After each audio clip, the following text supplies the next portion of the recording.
This is the Big Guy Movie Reviews. We're going to talk about Hands of Stone, directed by Jonathan Kabuki, starring Edgar Ramirez as Roberto Duran. This is based on his true story, Roberto Duran, a boxer from the country of Panama that goes up against Sugar Ray Leonard, and the story behind that. This great boxer is being trained by Ray Arcel, who's played by Robert De Niro. So this is kind of like Robert De Niro's Creed, since both Robert De Niro and Sylvester Stallone were in boxing movies in the past. And Sugar Ray Leonard is played by the singer Usher. Edgar Ramirez's love interest in the movie, Ana de Armas, plays Felicia Iglesias, and we got Ellen Barkin playing Ray Arcel's wife, Stephanie. And the movie is really good. I did like this movie. Edgar Ramirez and Rob De Niro are really great together. They had great friendship chemistry, and I did like the way Robert De Niro's character Ray was being a mentor to Roberto Duran, and how he was training Roberto and learning about the history of boxing as well as the history of Panama. That was very interesting and educational.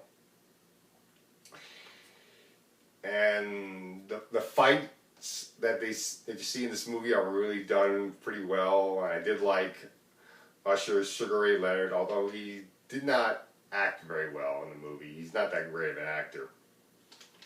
Ana de Armas is great in the movie as Roberto Duran's wife, and they had great chemistry together. I really did like that. And Ellen Barkin is great as Stephanie. She had great chemistry with Robert De Niro. But where the movie falls is the fact that this movie is copying Creed, considering we have Robert De Niro mentoring Edgar Ramirez's character, just like Stallone was mentoring Michael B. Jordan's character in Creed, and the fact that both Robert De Niro and Sylvester Stallone were in boxing movies, Raging Bull and Rocky. And then this movie very much copies Southpaw, because Roberto Duran causes much of the trouble that he gets into himself. And it's very hard to root for this kind of guy, just like it was very hard to root for Jake Gyllenhaal's character in Southpaw. But I was able to root for Jake Gyllenhaal more than Edgar Ramirez's character, Roberto Duran, even though I did like his character. And it's also copying one of the Rocky sequels. I don't want to say which one, because then I would be spoiling what happens between Roberto Duran and Sugar Ray Leonard, the rivalry between them.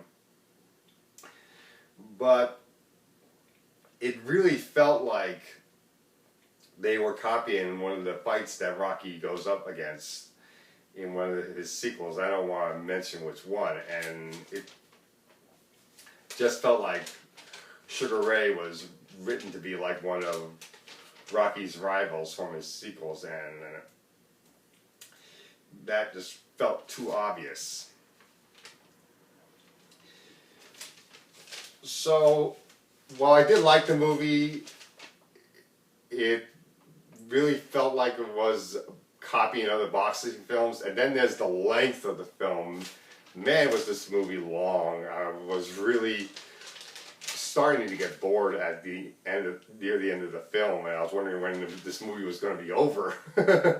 You don't want to get bored when you're watching a boxing film. No, that's not what you want to do. You want to be engaged and interested. And I was engaged and interested through much of the film, but as I was starting to feel the length of the film, I was starting to get bored because I wanted to get out.